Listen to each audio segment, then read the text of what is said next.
Assalamualaikum warahmatullahi ta'ala wabarakatuh. Al-Fatihah. A'udzubillahi minasyaitonir rajim. Bismillah. Iyyaka na'budu wa iyyaka nasta'in. Ihdinas siratal mustaqim. Siratal ladzina an'amta 'alaihim ghairil maghdubi 'alaihim waladdallin. Bismillahirrahmanirrahim. Alhamdulillahi rabbil alamin. Wassalatu wassalamu ala asyrafil anbiya'i wal mursalin wa ala alihi wa sahbihi ajma'in.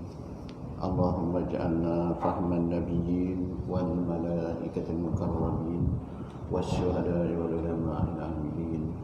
Allahumma aftah bainana wa baina qaumina bil haqq wa anta khairul fatihin. Allahumma la ilma lana illa ma 'allamtana innaka antal alimul hakim. Alhamdulillah, pada malam ini kita menyambung kuliah kita baca kitab Sayyid Sadiqin. Kita sedang bicarakan tentang kelebihan, dikatakan kemiskinan, kepapaan. Kita dah sampai muka 60 sebelah bawah. Iaitu dan lagi kata Imam Al-Ghazali rahimahullahu taala, wal aslah likafatil khalq faqadil mali wa an tasaddaqu bihi wa sarafu ilayhi ila al-khair li'annahum la yanfaku bil qudrati 'ala al-mal 'anil unsi bid dunya wa biqadri ma ya'nasu bid dunya yatawahhashu min al-akhirah wa biqadri ma unsi ma siwa Allah ta'ala yatawahhashu min Allah min hubbihi alladhi huwa matlubul a'zam wa mahma ankata asbabul unsi bid dunya tajafa al-qalb 'anid dunya wal qalb idza tajafa bi amma siwa Allah insarafa ila Allah ta'ala. Yang bermaksud yang terlebih patut dan yang terlebih baik bagi segala makhluk, maknanya segala hamba Allah, iaitu ketiadaan harta yang lebih daripada hajat dirinya dan hajat ahlinya.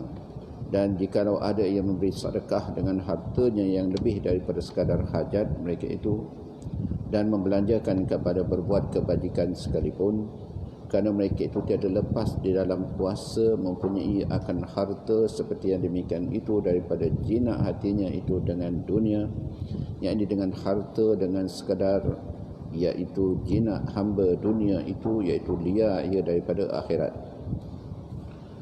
dan sekadar jinak ia akan barang lain dari itu, iaitu liar dia daripada Allah Subhanahu wa taala.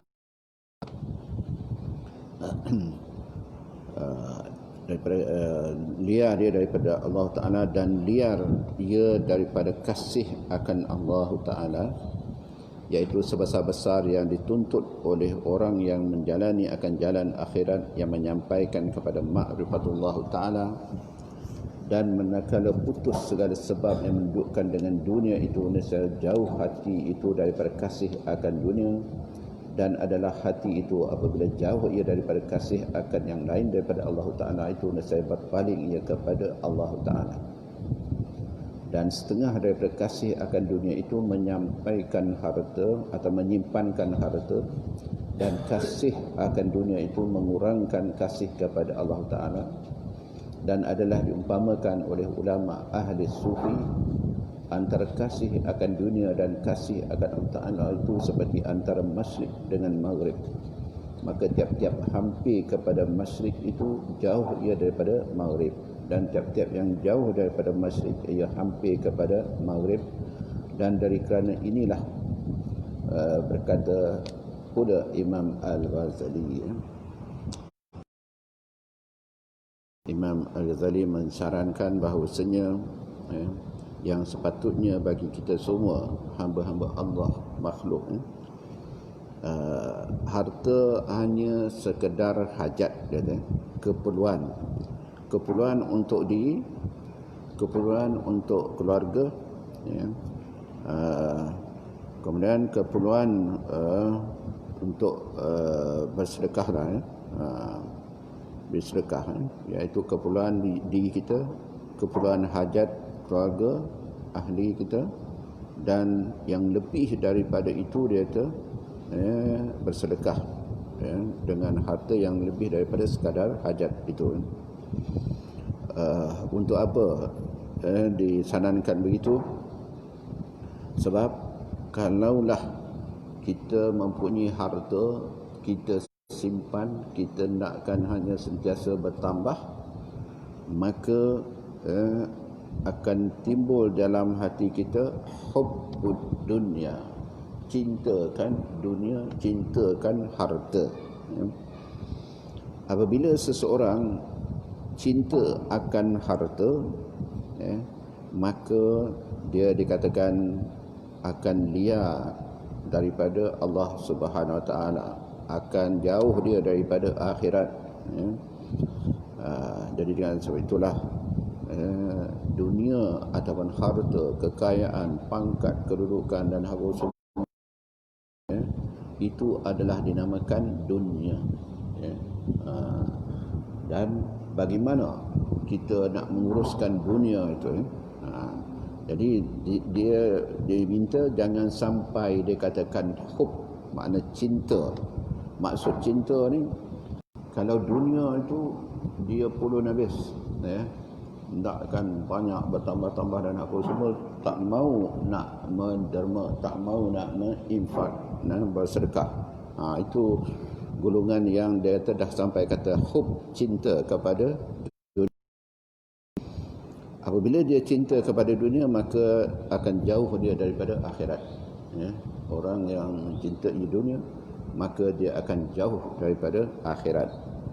Sedangkan Allah Subhanahu Wa Taala menyebut kebanyakan di dalam Al-Quran suruh mengutamakan akhirat daripada dunia, mengutamakan akhirat daripada dunia. Jadi dengan sebab itu dia katakan tadi, dia kata di dalam mempunyai akan harta seperti yang demikian itu, dan daripada jinak hatinya itu dengan dunia, yakni dengan sekadar iaitu jinak hamba dunia itu ialah liar ia daripada akhirat. Orang yang ada rasa hub, cinta kepada dunia, maka dia akan jauh. Tapi di sini maksud liar, makna liar tu tak dekatlah dengan akhirat. Jadi orang yang ada rasa cinta atau jinak hatinya dengan dunia, maka dia liar atau jauh daripada akhirat. Dan sekadar jinak ia akan barang yang lain daripada Allah Ta'ala itu, iaitu liar daripada Allah. Itu juga dia kata, kalaulah dia jauh ataupun suka hatinya kepada yang lain daripada Allah, bermakna dia akan jauh ataupun liar hatinya daripada Allah Ta'ala. Ialah contoh orang-orang yang hendakkan pangkat, kedudukan apa semua, apakah dia dekat dengan Allah ataupun jauh. Memang biasanya kalaulah orang yang suka hiburan, suka benda-benda yang menyukakan dan apa semua, maka dia tak akan dekat dengan Allah Subhanahu Wa Taala. Golongan yang suka pergi ke naik kelab ke apa ke, gembira dan apa semua, maka dia akan jauh, liar dia daripada Allah Subhanahu Wa Taala. Dan liar ia daripada kasih akan Allah Ta'ala, iaitu sebesar-besar yang dituntut oleh orang yang menjalani akan jalan akhirat. Bagi mereka nakkan jalan-jalan akhirat, kenalah mementingkan akhirat, kasih akan Allah Ta'ala. Itulah yang dituntut oleh kita semua bagi orang yang ingin menjalani jalan akhirat. Golongan orang yang nak menjalani jalan akhirat adalah golongan orang yang nak membersihkan tazkiyah diri dia, nak membersihkan diri dia. Jadi cara nak membersihkan diri ni, maka di sana ada ilmu tasawuf, ilmu akhlak. Jadi kitab ini memang membahaskan cara kita nak membersihkan diri kita Maka dengan sebab itu Imam Al-Ghazali mengaturkan bagaimana kita nak berusaha untuk membersihkan. Jadi orang yang cuba berusaha membersihkan diri ini, inilah golongan orang yang menjalani akan jalan akhirat sehingga dia sampai kepada ma'rifatullah, kenal Allah dengan sebenar-benar kenal. Kita nak sampai kepada ma'rifatullah ini bukan mudah. Sebab orang yang benar-benar ma'rifatullah ini memang kenal betul kepada Allah Subhanahu Wa Taala. Itulah dalam sebuah hadis yang mengatakan seolah-olah dia buat sesuatu itu dia nampak Allah. Itu dinamakan orang ihsan. Kalaupun dia tak mampu nak rasa lihat Allah, nampak Allah,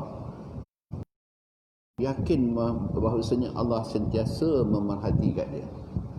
Ini kalau dah sampai kepada tahap itu, makrifah seperti itu, memang hebatlah orang dia.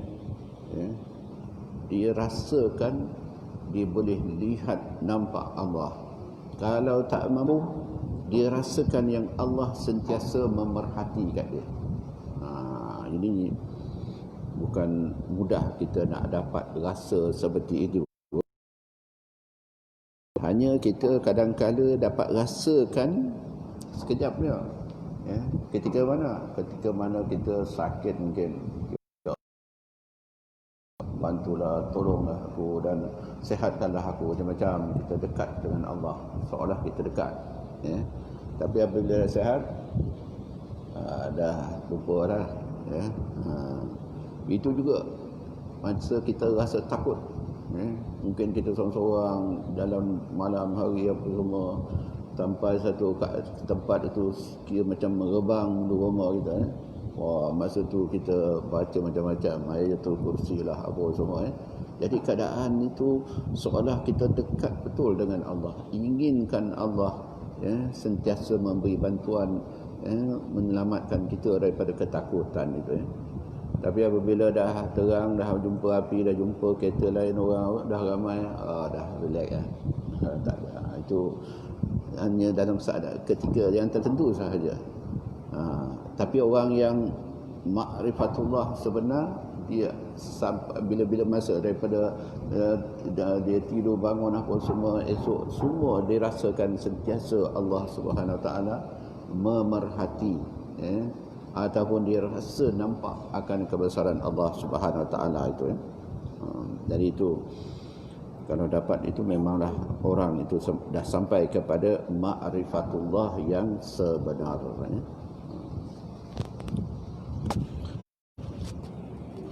Okey. Kemudian apa lagi? Akan utama sebesar yang dituntut oleh orang yang menjalani akan jalan akhirat, yang menyampaikan kepada ma'rifatullah Ta'ala dan menekan sebab yang menunjukkan dengan dunia, nescaya jauh hati ia daripada kasih akan dunia. Maknanya kalau kita dah usaha buang rasa cinta, kasih kepada dunia, maka kita tak heranlah orang dapat kekayaan ke, orang dapat pangkat ke, orang kaya raya harta, tak heran lagi dah. Dia tak ada rasa nampak kasih akan dunia itu.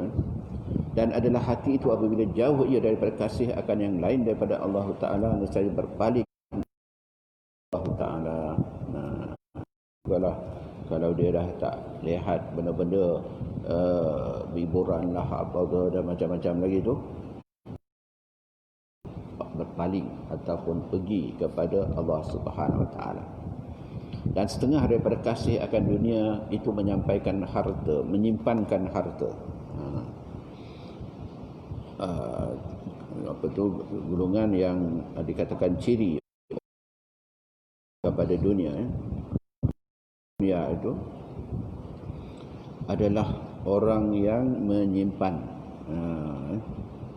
Maknanya dia ada harta, ada wang, dia suka nak simpan bertambah-tambah lagi. Itu tanda orang yang dikatakan hubbud dunya, cintakan dunia. dan kasih kepada Allah Ta'ala. Ya. Apabila kita cintakan dunia, bermakna kurang cinta kita kepada Allah Ta'ala. Ya. Dan adalah diumpamakan oleh ulama ahli sufi antara kasih akan dunia dan kasih akan Allah Ta'ala itu seperti antara masyrik dan maghrib. Ya. Orang yang mencintai dunia, ya, kemudian apakah dia ada mencintai Allah? Ya. Kalau ada pun dia tu umpama masyrik ke maghrib, timur dan barat. Ya. Timur tempat naik matahari, barat itulah dia tu, ya, dia punya jauh golongan yang mencintai dunia, ya, dengan dia mencintai Allah. Maka tiap-tiap hampir kepada masyrik itu jauh ia daripada maghrib, dan tiap-tiap yang jauh daripada masyrik ia hampir kepada maghrib. Inilah berkata Imam Al-Ghazali rahimahullah ta'ala. Jadi itulah umpama yang dikatakan oleh para ulama terhadap orang yang mencintai dunia, ya, dengan dia mencintai Allah, ya, jauhnya seperti timur. Ya. Itu kita boleh lihatlah dalam kehidupan kita, macam mana dengan kita punya hak, kita punya wang, kita punya macam-macam yang ada pada kita, apakah dengan adanya harta kekayaan yang ada itu menyebabkan kita jauh, ya, daripada Allah Subhanahu Wa Taala, ya, ataupun dengan harta yang ada itu Subhanahu Wa Taala, ya. Memang boleh harta yang kita ada tu boleh menyebabkan kita dekat Subhanahu Wa Ta'ala. Nabi Musa pernah bertanya kepada Allah, wahai Allah, dia kata, apakah suatu amal yang kau paling kasihi, paling cintai? Ya. Lalu Allah menjawab pertanyaan Nabi Musa, ada salat yang kamu lakukan itu adalah untuk diri kamu sendiri, ya. Puasa begitu juga, haji, semuanya itu adalah untuk kamu. Maknanya ibadah sahsiah, ibadah yang untuk diri kita saja. Kalau kamu bersedekah, kamu belanjakan harta kepada jalan Allah, maka itulah yang paling disukai Subhanahu Wa Ta'ala. Ya. Sembahyang, puasa memanglah satu kewajipan yang mesti dilakukan, tetapi nak menyukakan Allah, sekanlah Allah suka dengan yang kita lakukan adalah dengan bersedekah, ya. Menginfakkan, ya, harta kita kepada jalan Allah Subhanahu Wa Taala, ya. Jadi hendak ada seimbangkan, ya, hablum minallah, ya, ikatan kita dengan Allah, kemudian hablum minan nas, ya, tali kita dengan manusia, ya. Sebab apa, ya? Kita kalau beri infak, belanja, sedekah, bantu kepada fukara dan miskin, sebelum orang miskin tu dapat, ya, barang yang kita beli, Allah dah terima lebih dahulu. Itu dia katakan qardan hasanah, seolah kita memberi hutang ke Allah, akan bayar hutang itu dengan balasan syurga. Itu sebabnya Allah suka sangat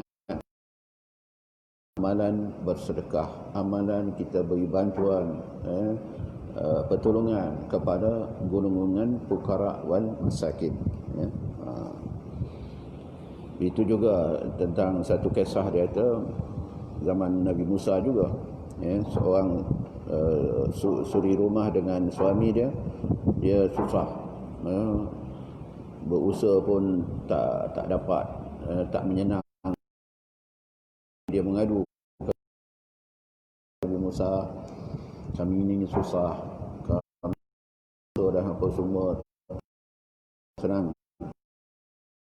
Kau mohonkanlah kepada Allah supaya kami ini dapat kesenangan. Ya. Maka dengan situ Nabi Musa bermohon kepada Allah supaya suami kemudahan dan apa semua. Ya. Maka Allah terima doa Nabi Musa, kemudian diberikan kekayaan kepada suami, tapi dikatakan hanya diberi setahun sahaja. Setahun sahaja kekayaan yang diberi oleh Allah kepada suami isterinya. Maka alhamdulillah lah, selepas didoakan apa semua, maka dia dapatlah kesenangan, kemudahan, apa punya kaya raya dan apa semua. Sampai setahun janji Allah, tak ada lagi dah kekayaan kamu. Tapi kenapa masih lagi kaya raya? Maka orang ni walaupun dia dapat kaya raya dan kesenangan apa semua, dia sentiasa membelanjakan hartanya kepada jalan Allah. Dia bantu siapa sahaja yang susah, bagi ya. Jadi dengan usaha yang dilakukan itu, kekayaan yang didapati berterusan kerana membantu golongan yang Allah yang mentakdirkan orang-orang susah ni, bukan siapa kan. Jadi dengan sebab itu Allah tambah lagi kekayaan dia dari masa ke semasa kan. Jadi itulah kelebihan orang yang punya harta, tapi dia dapat menguruskan hartanya dengan sebaik-baiknya mengikut apa yang dikehendaki oleh Allah Subhanahu Wa Taala. Maka dengan sebab itulah bertambah-tambah kekayaan yang dia ada. Orang Cina pun kalau dalam YouTube dia viralkan, ditanya macam mana kamu ni boleh dapat kekayaan. Satu dia tu, dia tak akan lupa untuk membelanja kepada keluarga dia, khususnya ibu bapa dia. Dia bagi kekayaan yang dapat tu, dia tetap berikan kepada ibu dan bapa dia. Jadi itu sebabnya dia kata, aku ni kaya raya lah, dapat kaya raya.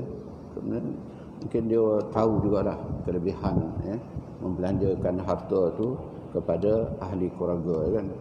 Memang dalam Al-Quran, dalam surah Al-Baqarah, yasalu anil mal, ditanya tentang harta, ke mana nak diinfakkan, ke mana nak dibelanjakan. Pertama untuk diri kita, dia kata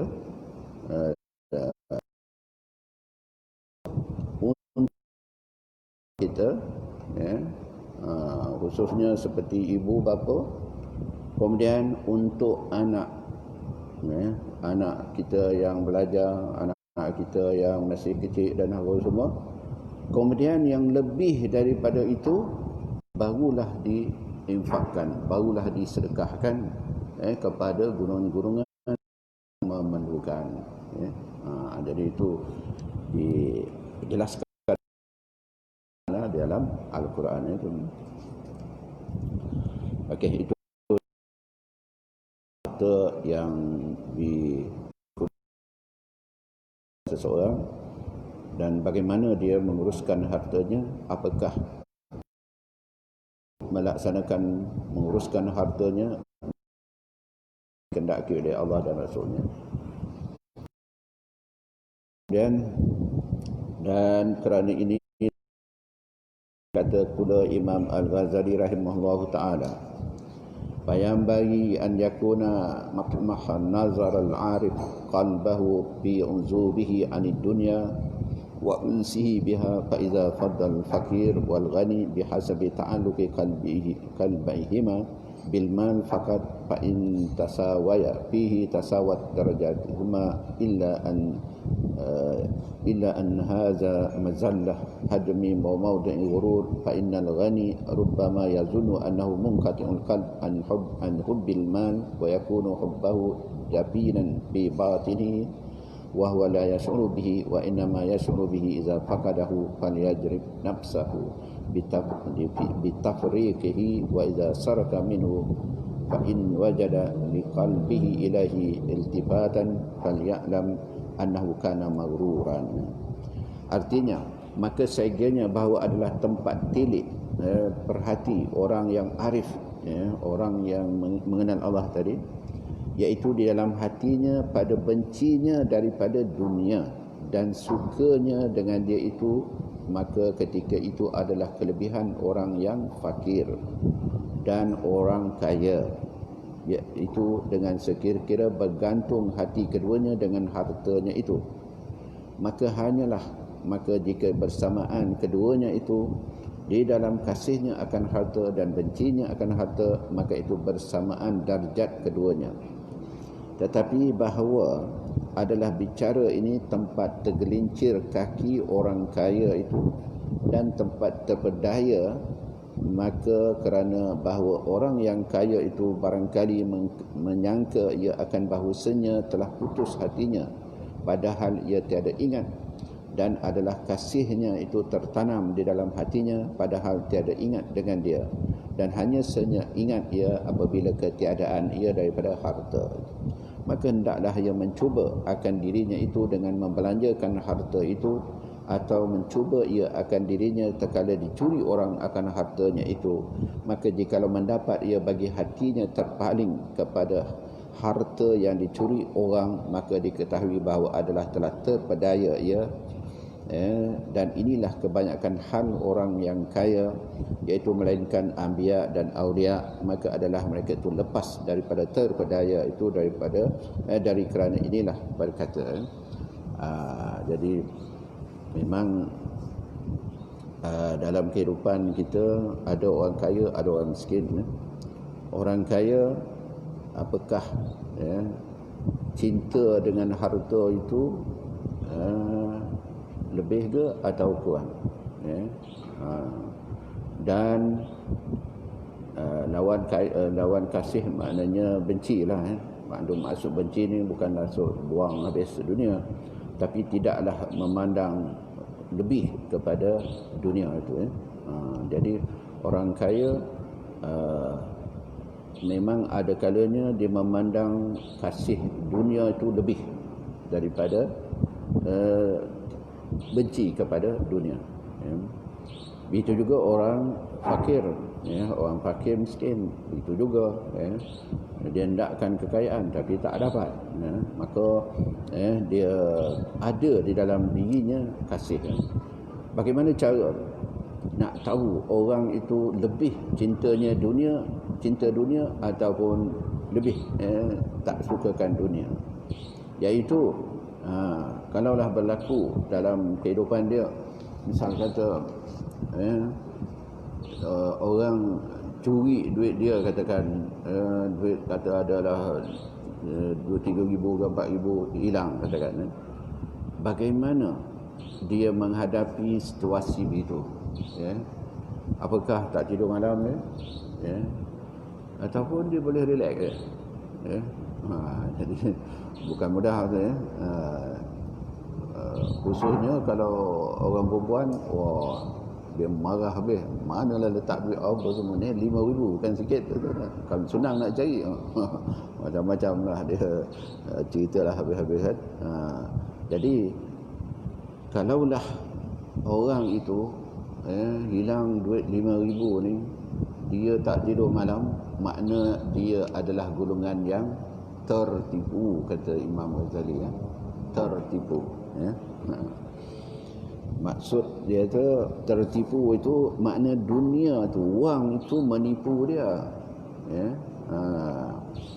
Maksud menipu maksudnya ialah kerana dia membesarkan harta itu, membesarkan wang, membesarkan ini dan apa semua kan. Jadi itulah maknanya dia tu orang yang terpedaya dengan harta, dengan dunia. Ya. Jadi kita memanglah diminta jangan sampai terpedaya, jangan tertipu dengan dunia tu. Ya. Dan kalau orang yang beriman, kalau katalah berlaku misal kata hilang 5,000 tu, dia kena apa? Ya. Dia kena sabar. Ya. Jika datang malapetaka, sabar. Jika dikurniakan nikmat, syakar. Ya. Sabar wa syakar. Ya. Sabar ketika menghadapi apa sahaja malapetaka, bala, bencana. Adapun kita dikurniakan nikmat, kekayaan ke apa ke, maka kita kena syukur. Sabar wa syakar itu pentinglah dalam kehidupan kita. Okey. Kemudian dia kata apa? Itulah golongan orang yang dikatakan terpedaya dengan keduniaan. Dan inilah kebanyakan hal orang kaya, melainkan anbiya, para nabi-nabi dan rasul-rasul, tak terpedaya dengan harta, kekayaan, pangkat dan apa semua lain. Maka adalah mereka itu terlepas daripada terpedaya. Para nabi dan rasul, aulia, tidak ada terpedaya dengan harta itu. Dan dari kerana inilah berkata Imam Ghazali rahimahullahu taala dengan katanya, wa idza kana zalika muhalan aw ba'idan falyantaliqul qawl bi anna al-faqra aslah li kafatil khalq wa afdal li anna alaqatal faqir wa unsihi bid dunya adhab wa bi kabi dha'fi alaqatihi bi yatadha'af sawabu tasbihatihi wa ibadatihi فإن حركات اللسان ليست مرادة لأعيانها بل ليتأكد بها الأنس بالمذكور ولا يكون تأثيرها في إثارة الأنس بقلب فارغ من غير المذكور كتأثيرها بقلب المشهود. Artinya, dan apabila ada yang demikian itu mustahil atau jauh daripada hak orang yang kaya itu terlepas daripada terpedaya. Maknanya orang kaya tak terlepas daripada terpedaya dengan harta dan kekayaan itu. Maka kamu itlakkan perkataan dengan bahawasanya adalah apa itu terlebih patut dan baik bagi segala manusia. Untuk nak mengelak daripada dikatakan terpedaya tadi, kita menjadi orang susah, orang miskin, orang apa itu lebih baik kata. Ini orang yang menjalan jalan akhirat. Kita tak nak jadi apa-apa. Kita nak semua jadi kaya kan. Ini mereka yang nak menjalani jalan akhirat. Keadaan susah payah, tak ada duit, tak ada apa tu, miskin. Itu lebih baik dia kata, kerana dia tidak akan terpedaya dengan dunia tu. Dia kata bahawasanya adalah apa itu terlebih patut dan baik bagi segala manusia itu dan terlebih afdal padanya, kerana bahawasanya bergantungan orang yang fakir dengan dunia itu terlebih dhaif. Dia tidaklah bergantung dengan dunia, cintakan dunia itu tidaklah seperti orang kaya daripada orang yang kaya. Dan dengan sekadar dhaif pergantungan hati kepada kasih akan harta itu berganda-ganda pahala mengucap tasbih. Orang susah, dia tak ada nak fikir bagaimana nak cari duit banyak, bagaimana nak menyimpan harta, bagaimana nak belanjakan untuk apa dan apa semua. Jadi tak fikir banyak benda tu. Sepatutnya dia ambil masa-masa dia itu dengan berzikir, mengucap tasbih, dan berzikir, bertambah-tambah pahala segala ibadatnya itu, bahawa gerak lidah mengucap tasbih dan zikir itu bukan dikendak akan kenikmatan itu, tetapi adalah gerak lidah, ya, supaya menguatkan dengan dia itu kasih hati kepada Allah Ta'ala. Yang disebutkannya dengan lidah itu, maka tiada berbekas ia dalam memberi bekas akan kasih dalam hati orang yang kosong daripada yang lain daripada yang disebutnya itu, seperti memberi bekas ia dalam hati orang yang bimbang dengan dia itu. Kerana inilah, berkata setengah ulama, jadi itulah maknanya orang-orang susah patut ataupun dia mesti mengambil masa dia yang tidak banyak nak memikir tentang dunia, nak fikir tentang kekayaan.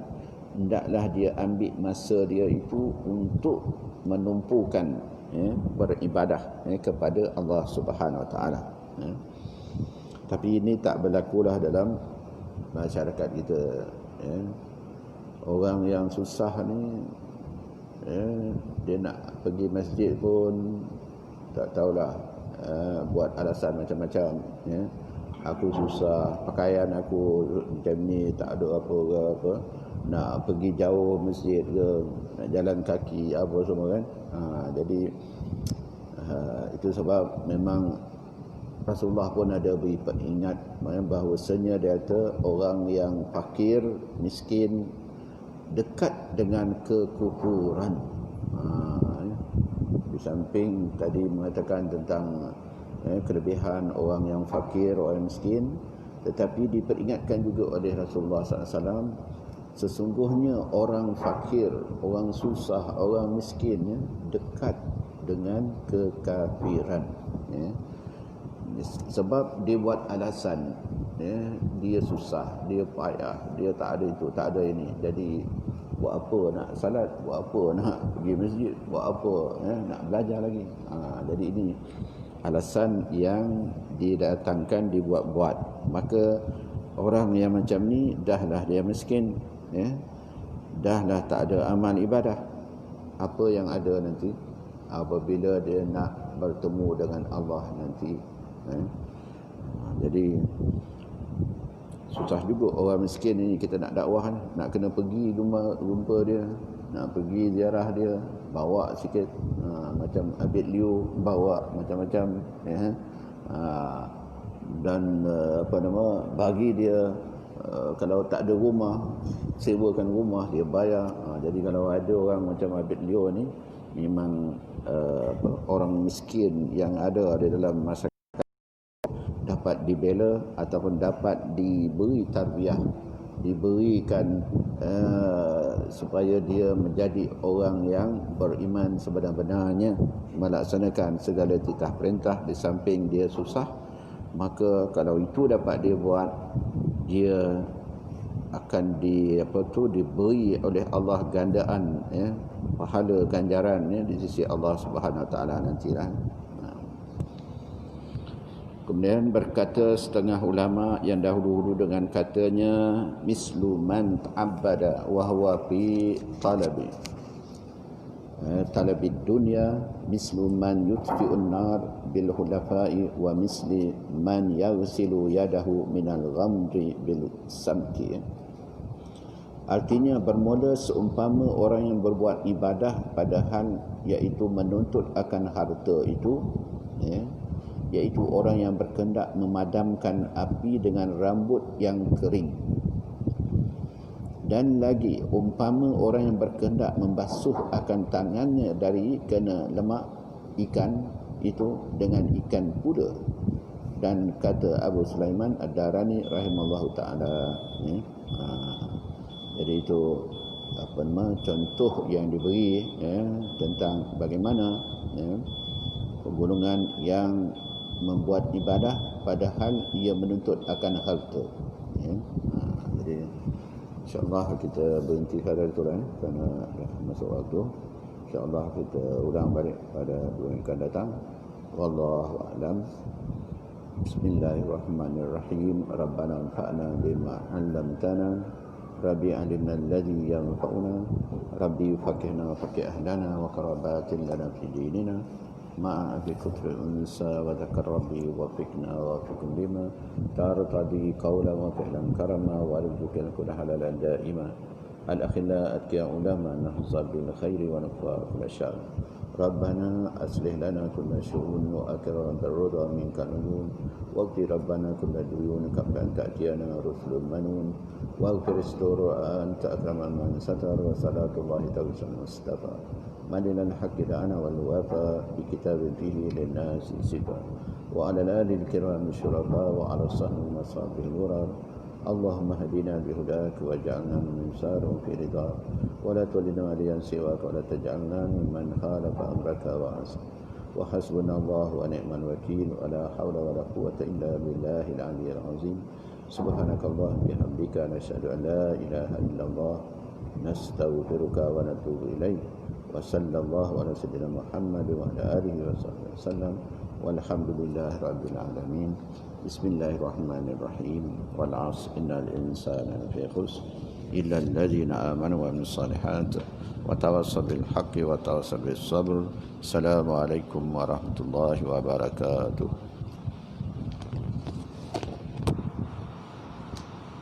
الله أكبر الله أكبر الله